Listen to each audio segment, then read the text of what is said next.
আল্লাহ নবী সাল্লাল্লাহু আলাইহি ওয়াসাল্লাম একটা মজলিসের মধ্যে বসা ছিলেন, সাহাবীদেরকে নিয়ে আলোচনা করতেছিলেন। হঠাৎ করে একটা যুবক সেই মজলিসের মধ্যে চলে আসলো।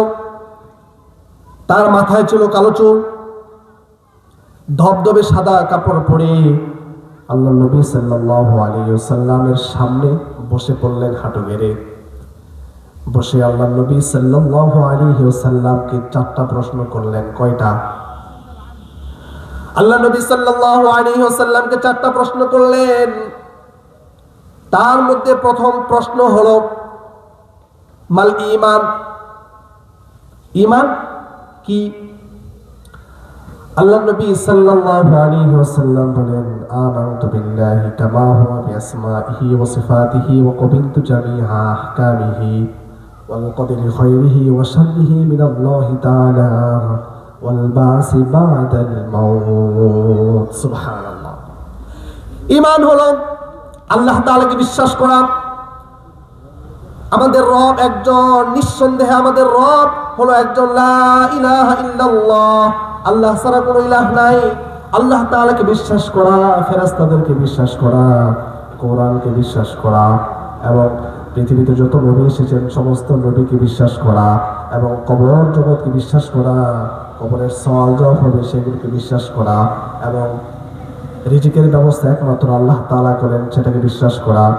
ওয়াল বাসি বাদাল মাউত, পরকালে আল্লাহ তাআলা আমাদেরকে আবার উঠাবেন সেটাকে বিশ্বাস করার নাম হলো ঈমান। সুবহানাল্লাহ।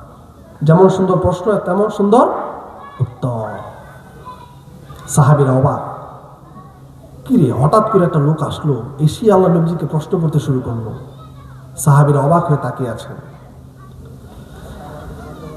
সেই যুবক আল্লাহ নবীজি সাল্লাল্লাহু আলাইহি ওয়াসাল্লামকে দ্বিতীয় প্রশ্ন করলেন, মাল ইসলাম, ইসলাম কি? আল্লাহ নবী সাল্লাল্লাহু আলাইহি ওয়াসাল্লাম বলেছেন, ইসলাম হলো নামাজ কায়েম করা, রমজান মাসে 30টা রোজা রাখা, রমজান মাসে রোজা রাখা, এবং সময় মতো যাকাত প্রদান করার নাম হলো ইসলাম। আপনার সামর্থ্য থাকলে আপনি হজ করবেন, এটার নাম কি? ইসলাম। আল্লাহ নবী সাল্লাল্লাহু আলাইহি ওয়াসাল্লামকে সেই যুবক 3 নম্বর প্রশ্ন করলেন। তৃতীয় প্রশ্ন করলেন, মাল ইহসান, ইহসান কি? আল্লাহ নবী সাল্লাল্লাহু আলাইহি ওয়াসাল্লাম বললেন, ইহসান হলো আন তা'বুদাল্লাহ কাআন্নাকা তারাহু ফাইন লাম তাকুন তারাহু ফাইন্নাহু ইয়ারাক। তুমি এমন ভাবে আল্লাহর ইবাদত করবে যেন তুমি আল্লাহ তাআলাকে দেখতেছো। বলেন সুবহানাল্লাহ। এটা যদি তোমার মধ্যে না আসে তাহলে তুমি এটা মনে করবে যে আল্লাহ তোমাকে দেখতেছে, তুমি আল্লাহ তাআলাকে দেখতেছো, অথবা আল্লাহ তাআলা তোমাকে দেখতেছেন। মনোভাব নিয়ে কেউ যদি আল্লাহর ইবাদত করে, এই ইবাদতটা হবে নির্বেজাল ইবাদত। কথা বলেন ঠিক কিনা?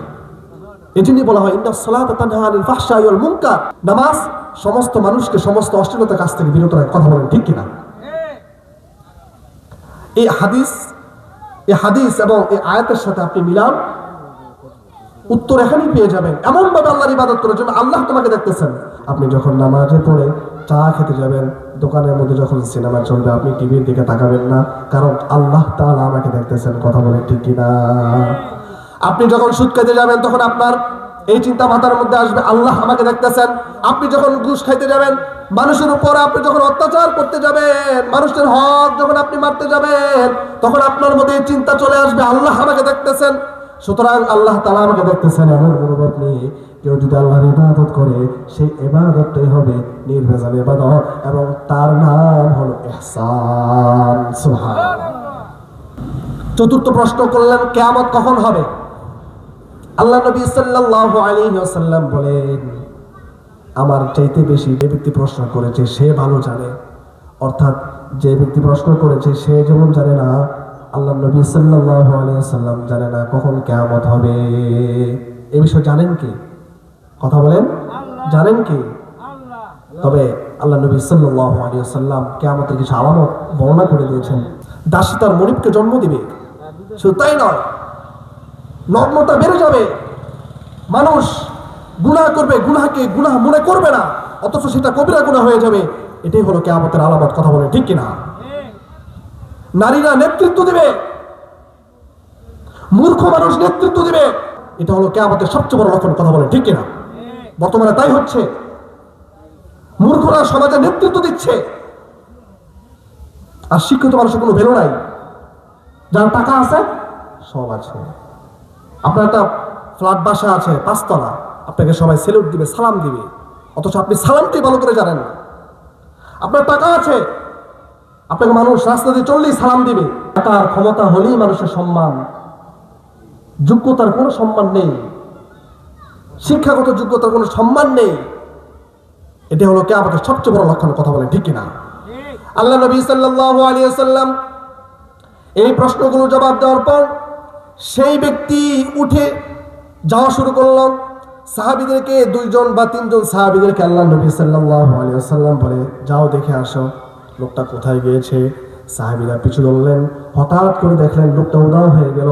আল্লাহ নবী সাল্লাল্লাহু আলাইহি ওয়াসাল্লামের কাছে আসলেন, এসে বললেন, ওগো আল্লাহ নবীজি, কোথায় যেন উধাও হয়ে গেল। আল্লাহ নবী সাল্লাল্লাহু আলাইহি ওয়াসাল্লাম বলেন, হাযা জিবরিল, এটা হলো জিবরিল আলাইহিস সালাতুস সালাম। সুবহানাল্লাহ। জিবরিল আলাইহিস সালাতুস সালাম যুবক বেশে এসে, ছাত্র সেজে এসে আল্লাহ নবী সাল্লাল্লাহু আলাইহি ওয়াসাল্লামকে শিক্ষক বানিয়ে আমাদেরকে ইলমে দ্বীন শিক্ষা দিয়েছেন। বলেন সুবহানাল্লাহ। এবার একটা খেয়াল করার বিষয়, জিবরিল আলাইহিস সালাতুস সালামের মাথার চুল ছিল সাদা ছিল নাকি কালো ছিল? বলেছিলাম কালো ছিল না? কালো ছিল। অর্থাৎ জিবরিল আলাইহিস সালাতুস সালাম কালো চুল নিয়ে যুবক বেশে এসে এটাই বুঝাইলেন যে ইলমে দ্বীন শিক্ষা করতে হলে তোমাকে যুবক বয়সে শিখতে হবে, বুড়া বয়সে ইলমে দ্বীন শেখার সময় নাই। ইলমে দ্বীন শিক্ষা গ্রহণ করতে হবে যৌবনকালে। কথা বলে ঠিক কিনা? তাহলে ইলমে দ্বীন শিক্ষা করার জন্য সবচেয়ে বড় স্থান হলো মাদ্রাসা, যেখানে ইলমে দ্বীন শিক্ষা দেওয়া হয়। আমাদের এখানে মাদ্রাসা হযরত হুমায়রা রাদিয়াল্লাহু আনহা বালিকা মাদ্রাসা, এই উদ্যোগে আজকের আয়োজন। এই মাদ্রাসা প্রতিষ্ঠা করা হয়েছে ইলমে দ্বীন শিক্ষা গ্রহণ করার জন্য। আমরা আমাদের ছেলে মেয়েদেরকে ইলমে দ্বীন শিক্ষা করার জন্য, তারা যেন বড় আলেম হতে পারে, এই জন্য আমরা আমাদের ছেলে মেয়েদেরকে মাদ্রাসা দেব ইনশাআল্লাহ। সবাই মাদ্রাসার পাশে থাকবেন। আমাদের এলাকায় এত সুন্দর একটা মাদ্রাসা, সবাই পাশে থাকবো তো ইনশাআল্লাহ? এবং আমরা আমাদের ছেলে মেয়েদেরকে মাদ্রাসায় দিব ইলমে দ্বীন শিক্ষা গ্রহণ করার জন্য।